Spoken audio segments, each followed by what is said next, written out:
The three major parties, Likud, Labor, and Kadima, have selected their Knesset list. And next week, Avigdor Lieberman's Israel Beitenu, Israel is our home party, will be presenting their list of Knesset candidates. Second place in this list is sure to be former Likud Knesset member, Dr. Uzi Landau. Shalom. Shalom, Rav. Let's start with what happened a few days ago in the Likud, more nationalistic list. This list probably harms Israel Beitenu. First of all, I'm not judging situations by which party is going to be harmed, but rather what is good for the country. I must admit, and I gladly do this, that the Likud has received a tremendous, I would say, reinforcement by Benny Begin and by Bogi Ya'alon. Yet, there are a number of issues which, for me, are a matter of grave concern, because of which I left Likud and I moved to Israel Beitenu. There is a gradual process of Likud losing its identity gradually, and one cannot know today where to. The leadership of Likud is taking us all. You'll see, for example, what Mr. Netanyahu is saying all over, that his major target politically after the election is to have a unity government with Labor and with Kadima and with Shas. If this is going to be the case, then the message is what? Mr. Barak is going to be the defense minister. What are we going to tell the poor people of Sderot? Tzipi Livni is going to continue and be a foreign minister. This means the continuation by some kind of a version of Annapolis. Is this good for the country? This is something which is a matter of major concern. And if on top of that, you hear this unclear position, for example, by Likud on the Golan Heights. What is Likud's position on the Golan Heights? Negotiations? What is Likud's position on the Jordan Valley? On enhancing the settlements in Judea Samaria? On crushing terror, defeating terror from Gaza, before not only just anything continues politically, but just to provide an answer to the poor people of Sderot. You don't get a clear answer from Likud, and this is something that one wants to hear.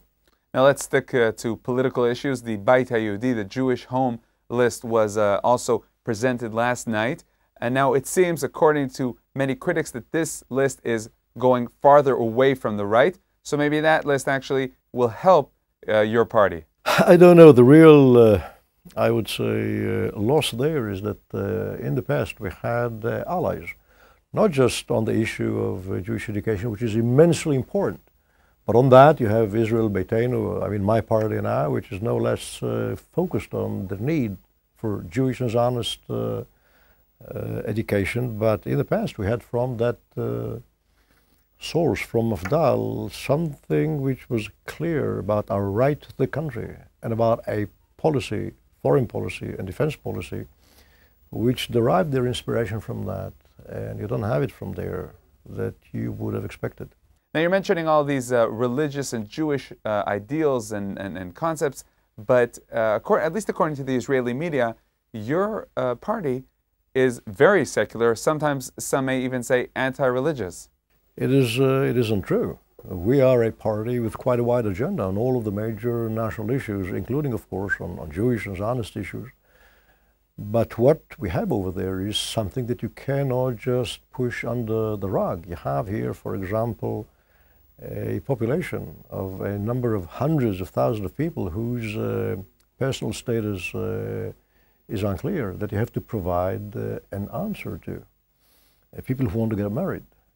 You have people who came and joined the army and are prepared just to take upon themselves every burden in Israel, and they would like to be Jews. Now, we are not suggesting that that a process which is not a halacha process will be adopted. Rather, we are not interfering in that at all. But if, for example, 12 or 13 years ago, all of the giurim, all of the ways by which people could become Jews, were made by municipal rabbis, and this was all over accepted, and there were no bottlenecks. This was just simply going on. Today the situation is different, and you would like to provide answer. You need to provide such answers which are according to the halacha. So we are going into the political roads, not into the halachic road. So these are real problems that you wish to solve, and you got to do it. And just you have no mistake. You describe Israel Beitenu, as you say, that the media perceive as such, as a secular party. What do you mean by secular? We are first of all a Jewish party.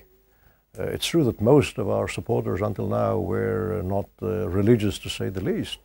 I'm not at all a secular man, and there are many like me who do support the official position of Israel Beitenu that first of all we are Jews and Zionists before we are Democrats. And I will go on to suggest that on any occasion when there is any confrontation, if there will be, any conflict between our Jewish values and universal values, if you may call it this way, we are first of all Jews, and Jewish values have the upper hand. Now, Dr. Landau, we were there at the press conference where you, together with Avigdor Lieberman, presented the fact that you are joining Israel Beitenu, and it was very evident that it wasn't all natural for you. How are you feeling now today? How are you fitting in Israel Beitenu? Well, it was not natural in the sense that I left not just a party, a platform that I was a member of decades, many friends that I still have there. And I moved to a different party. But at the bottom line, the decision was based on the fact that you have been a member of a movement because of the ideology, because of the principles. And the party is a tool by which you promote what you believe in. But if the party itself, as a platform, is used or misused by some of its members to promote ideology which is alien, which is strange to what we believe, such as the roadmap, or such as the quote-unquote disengagement. And even after the Kadima people left us, and the Kadima is something which is in itself should be rejected, and I think something that you can take only a negative example from. Still within Likud, you do have this process of drifting away from what we are. Even if Netanyahu says today that Likud is much closer to the center, it is the center by a left-wing definition, the left wing of the media. That's where we are. And you need these days an anchor, some kind of a wall that you build around the national camp so that, again, we should start to speak freely, without apologizing. I do remember Begin speaks about being asked, why do you settle the Shomron? He said, you are Elonai Moreh. There will be many Elonai Moreh. He said, this is ours. This is ours. Ariel is ours. Gush Etzion is ours. Today, many of the Likud members, including myself in the past, we said Ariel is important because of security. Gush Etzion is important because of security. It is ours. And we have to say that all over. The Arabs they do have every right in the land of Israel. They have no right whatsoever on the land of Israel.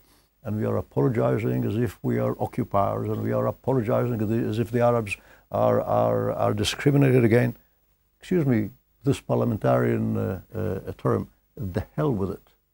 The hell with it. And we have to start and speak the way we feel.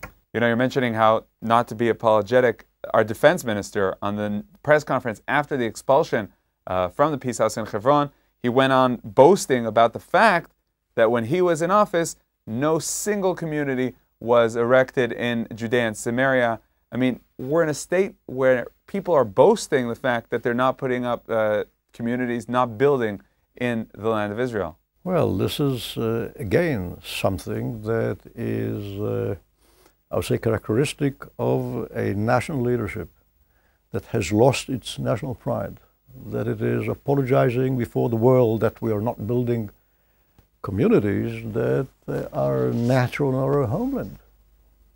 We boast on what we should be ashamed of. And this hurts very much. And I didn't hear any Likud member saying anything about it. But Israel Beitenu did ask immediately, how is Barak so quick on evacuating the house in Hebron, although he was not compelled to do that by the High Court of Appeal, and still the house of this terrorist who killed 8 people in Mossad Rav Kook, the yeshiva buchers, is still there. And he doesn't find this item in the law just to totally demolish it. This is something that is a matter of leadership in the country, and you have to change it.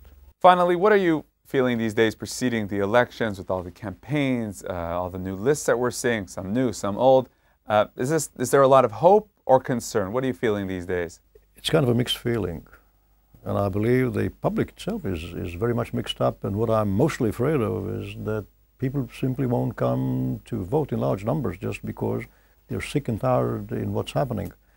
And I'm wondering whether the national camp in general, and in particular Israel Beitenu, the party that I'm in, will have enough time to instill in the hearts of all those who wish to have a different country the hope that if they vote properly, and I'm suggesting here, of course, my party, yes, there can be a change. And we now have to really pull ourselves together because ahead of us, major challenges are awaiting us, not only within, but also vis-a-vis a new administration that is coming into office very soon in the United States. Dr. Uzi Landau, Israel Beitenu, thank you very much for joining us. Thank you, sir.